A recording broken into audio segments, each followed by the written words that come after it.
সকালবেলা যদি পড়েন 3 বার আউযু বিল্লাহিস সামিল আলিম মিনাশ শাইতানির রাজিম 3 বার পড়ে সূরা হাশরের শেষ 3 আয়াত যদি তেলাওয়াত করেন, তাহলে আপনার জন্য আল্লাহ তাআলা 70,000 ফেরেশতা নিয়োগ করবে। সারা দিন তারা আপনার জন্য মাগফিরাতের দোয়া করবে।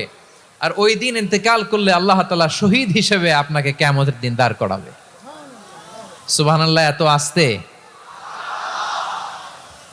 আবার সন্ধ্যাবেলায় যদি পড়েন, সারা রাতের জন্য 70,000 ফেরেশতা মাগফিরাতের দোয়া করবে।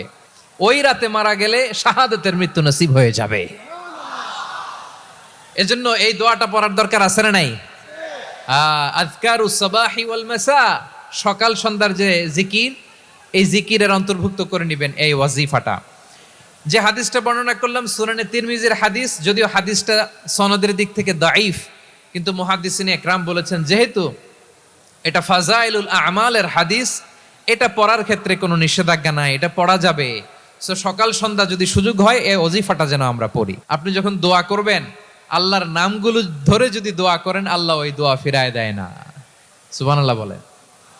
আপনি যদি দোয়ার মধ্যে বলেন ইয়া রহমান, সবাই বলেন ইয়া রহমান, ইয়া রাহিম, ইয়া হাইয়্যু, ইয়া কাইয়্যুম, আল্লাহর চমৎকার নামগুলো ধরে ধরে যদি আল্লাহর কাছে ফরিয়াদ করেন, আল্লাহর নামগুলো ডাকেন, আপনার দোয়া মুহূর্তেই কবুল করবে কে?